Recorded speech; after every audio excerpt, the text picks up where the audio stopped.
The three Jersey boys, they're brown. They came from New York.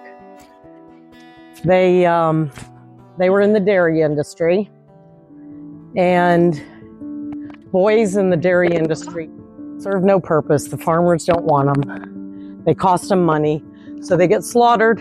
Get sent to a veal factory where they spend 2 months of their lives in a crate that they can't move. It's dark. They have no human interaction. They cry for their mothers, and then they're slaughtered at 2 months old for veal. Yes, there's only 3. So this is Randolph. Hi, Randolph. And that's Ted. Hello, handsome Randolph. How you doing, baby? Ted. And then Walter's in the back.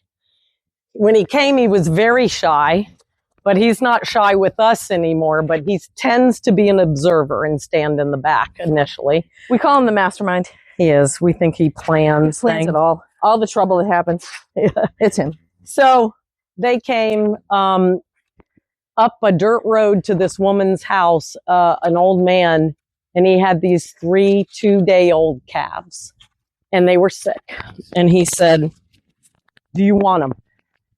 And she knew nothing about cows or what to do with them or how to raise them. So she said, okay. And he handed the 3 calves to her and went on his way, and she bottle fed them and had them. They're coming up on 2 years old in July. She had them until she got into a personal situation and feared that they were going to be taken to slaughter. So she contacted Farm Sanctuary in Watkins Glen, New York, and said, I need help. Okay. So then I was contacted. Now, keep in mind, I barely had fencing. And they said, hey, we have these 3 Jerseys that need a home. And I said, absolutely.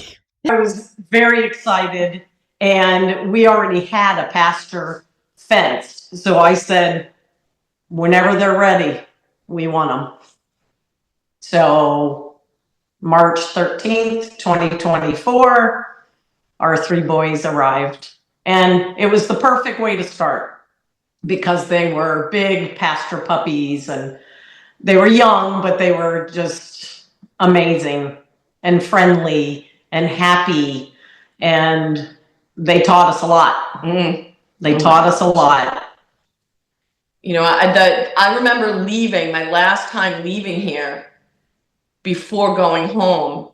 She cried. I cried because I'm driving, right? I'm driving along the fence, and they were chasing me. They were chasing my car as I was leaving, and I just was like, I'll be back, I promise I'll be back. Like literally tears, sobbing, and I'm like, they're cows. I am in love with cows. So super powerful moments. So they have name tags, as you can see on their ears. In the industry, they normally have big yellow tags. They're not named. They're not, identified other than a number. They have tags that say their name. So it'll say Randolph, and it'll say, it says, loved beyond measure. So she put those tags on them because they were like pets to her. So she was desperate to find a safe home, and that's how they got here. Exhilarating, because they came out, and honestly, I have never been that close to a cow in my life. Other than, I take it back, I went on a sanctuary tour, but cows, but they're really steers that I'm responsible for. It made that sudden, I am now responsible for these steers for the rest of their life. So there was a sense of, just excitement, joy, and then, oh my goodness, overwhelming sense of responsibility that I'm going to have to learn, and they'll teach me how to take care of them, how to understand them. But it was so much easier than I ever expected, because they're just unconditional love. And as long as you love them, because I loved them the second they came off that transport trailer. They were in the pasture, they were running, jumping, then they'd stop to eat the grass, and then they would run around the perimeter and then come running towards us. And to see 3 1,200-pound pasture puppies coming at you full speed, I was like, I hope they're going to stop. I hope they're going to stop. It's just a feeling that it's really hard to describe. It really is hard to describe. I mean, I think I was already packing at that point, but it was real. And then coming here and meeting them was just the icing on the cake. So, and then I drove down. I was here for reals on May 1st.